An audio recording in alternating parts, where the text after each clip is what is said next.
Polisi Dika kena karma. Dia sakit keras, hampir mati. Setelah menghardik dan menampar anak yatim, dukun, kiai, bahkan Habib pun tak ada yang bisa menolongnya.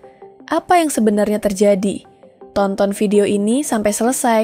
Jangan lupa like, komen, share, dan subscribe agar nggak ketinggalan video selanjutnya. Di sebuah kota kecil di Indonesia, tepatnya di Mojokerto, Jawa Timur, hiduplah seorang polisi bernama Dika Sulistyo. Ia terkenal sebagai petugas yang tegas dalam menegakkan hukum. Namun, di balik ketegasannya, Dika memiliki sifat yang kasar dan tak berperasaan, terutama terhadap orang-orang miskin dan lemah. Banyak warga yang takut kepadanya, bukan karena wibawanya, tetapi karena sikapnya yang kejam dan tak segan menggunakan kekerasan. Suatu siang yang terik, Dika sedang berpatroli di pasar tradisional. Ia berjalan tegap dengan wajah penuh kewibawaan. Saat itu, matanya menangkap pemandangan yang menurutnya mengganggu. Seorang anak kecil berpakaian lusuh, duduk di sudut jalan dengan tangan menengadah. Anak itu bernama Danu, seorang yatim piatu yang bertahan hidup dari belas kasihan orang-orang. Dengan wajah polos dan mata penuh harapan, Danu hanya ingin mendapatkan sedikit uang untuk membeli makanan. Ia tak meminta banyak, hanya sekadar agar perutnya yang kosong bisa terisi. "Hei, kamu mengemis di sini? Pergi, jangan bikin kotor jalanan." Bentaknya dengan suara menggelegar, membuat orang-orang di sekitar menoleh. Danu terkejut dan gemetar. Ia mencoba menjelaskan dengan suara lirih, "Pak, saya lapar. Saya cuma ingin makan." Tanpa ampun, Dika menarik kerah bajunya, lalu menampar pipinya, hingga anak itu jatuh tersungkur ke tanah. "Jangan mengemis, cari kerja. Pergi dari sini sebelum aku bawa ke kantor polisi," teriaknya dengan penuh kemarahan. Orang-orang yang melihat hanya bisa diam. Tak ada yang berani menentang Dika. Dengan tubuh yang gemetar, Danu bangkit perlahan. Sebelum pergi, ia menatap Dika dengan mata penuh luka dan berbisik, "Semoga Tuhan membalas perbuatan Bapak." Awal kutukan polisi Dika. Malam pertama setelah kejadian itu, Dika mulai merasa aneh. Di rumahnya, saat sedang duduk di ruang tamu sambil menonton televisi, ia mendengar suara seseorang menangis. Suara itu terdengar sayup-sayup, seperti berasal dari luar rumah. Ia mengintip ke jendela, tapi tidak ada siapa-siapa di luar. Ketika ia kembali duduk, suara itu terdengar lagi. Kali ini lebih dekat, seperti berada di dalam rumahnya sendiri. Jantungnya berdegup lebih cepat. Dengan perasaan tidak enak, ia mematikan televisi dan masuk ke kamar. Namun, saat hendak tidur, ia merasa tubuhnya berat. Napasnya sesak, dadanya terasa seperti ditekan oleh sesuatu yang tak terlihat. Ia mencoba bangun, tapi tubuhnya seperti lumpuh. Saat itulah, dalam gelap, ia melihat sosok samar berdiri di sudut kamarnya. Bayangan itu kecil, seperti anak-anak, dan sedang menatapnya. Dika ingin berteriak, tapi suaranya tercekat di tenggorokan. Keesokan harinya, Dika bangun dengan tubuh lemas dan sakit kepala hebat. Ia tak bisa bekerja. Tubuhnya panas dingin seperti demam berat. Ibunya yang sudah tua mulai khawatir. "Nak, ini bukan sakit biasa. Ini karma," katanya pelan. Karena keadaannya semakin buruk, Dika memutuskan pergi ke seorang dukun terkenal di desa sebelah. Dukun itu adalah pria tua berambut putih yang sudah sering menangani berbagai kasus mistis. Begitu melihat Dika, dukun itu menghela napas panjang. "Kamu sudah berbuat salah besar. Ada doa yang dikabulkan," katanya sambil mengaduk air dalam sebuah kendi. Dukun itu mulai membakar kemenyan dan merapal mantra. Ia menyiram tubuh Dika dengan air kembang, lalu mengambil seikat daun kelor dan mengusapkannya ke seluruh tubuhnya. Dika merasa sedikit lebih baik setelah itu. Tetapi, dukun itu memperingatkan, "Kalau kamu tidak memperbaiki kesalahanmu, ini hanya sementara. Mimpi burukmu akan kembali." Dan benar saja, malam berikutnya, bayangan anak itu kembali muncul di kamarnya. Sadar bahwa pengobatan dukun tidak membantu, ibunya menyarankan untuk pergi ke seorang kiai di pesantren. Sang kiai adalah pria tua yang bijaksana. Ia mendengarkan keluhan Dika dengan tenang, lalu berkata, "Doa anak yatim sangat mustajab.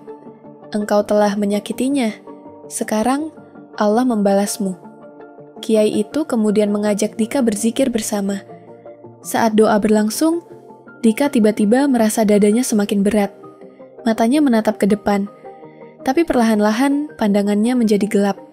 Ia mendengar suara tangisan di sekelilingnya. Tiba-tiba, ia melihat dirinya berada di tempat yang aneh. Sebuah pasar yang sepi. Di hadapannya, berdiri anak yatim yang dulu ia usir. "Pak, kenapa waktu itu Bapak jahat sama saya?" tanya anak itu dengan suara pelan. Dika ingin menjawab, tetapi mulutnya terasa terkunci.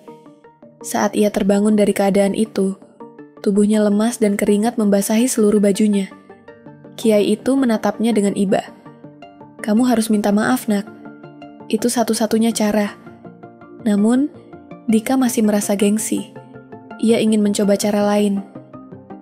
Karena tak mau percaya bahwa satu-satunya cara adalah meminta maaf, Dika pergi ke dukun lain yang lebih terkenal. Dukun ini berbeda dari yang pertama. Rumahnya lebih besar, penuh dengan benda-benda aneh seperti patung-patung kecil dan boneka yang dipaku di dinding. Dukun itu melakukan ritual yang lebih rumit, memandikan Dika dengan air berisi berbagai jenis daun, membacakan mantra di tengah malam, dan bahkan memberikan jimat yang harus ia pakai setiap saat. Untuk beberapa hari, Dika merasa lebih baik. Namun, malam ketiga, semuanya kembali lebih buruk. Ia terbangun dengan tubuh kaku, dan kali ini bukan hanya suara tangisan yang ia dengar. Ia merasakan ada tangan kecil yang mencengkeram kakinya. Saat ia menoleh ke bawah, ia melihat anak yatim itu berdiri di samping tempat tidurnya. Mata anak itu kosong, suaranya bergetar. "Pak, kenapa Bapak nggak minta maaf?" Dika menjerit ketakutan. Akhirnya, dalam keadaan putus asa, Dika pergi ke seorang habib di kota sebelah. Habib itu tidak melakukan ritual apapun. Ia hanya menatap Dika dengan penuh belas kasihan. "Kamu sudah tahu apa yang harus kamu lakukan, bukan?" tanyanya. Dika menunduk. Untuk pertama kalinya, ia merasa sangat menyesal. "Pergilah, minta maaf dengan tulus. Itu satu-satunya cara." Penyesalan dan kesembuhan. Dengan perasaan berat, Dika pergi mencari anak yatim yang dulu ia usir. Ia menemukannya di sebuah masjid kecil, sedang menyapu halaman dengan pakaian lusuh. Dengan mata berkaca-kaca, Dika berlutut di hadapan anak itu.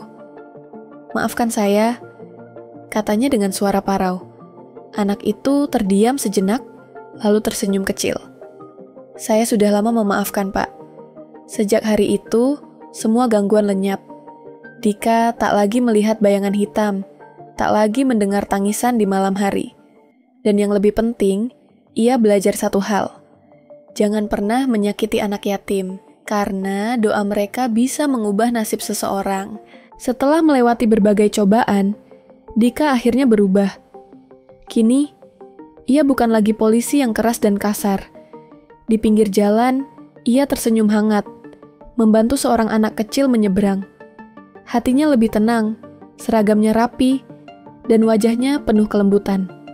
Di rumah, istrinya yang setia menyambutnya dengan penuh cinta.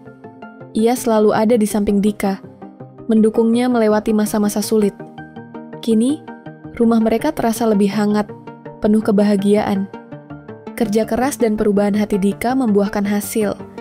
Di hadapan banyak rekan polisi, ia menerima kenaikan pangkat dengan bangga. Istrinya tersenyum di belakangnya, menatap penuh kebanggaan. Sore itu, Dika duduk di rumah, menggenggam tangan istrinya, merenung dengan tenang.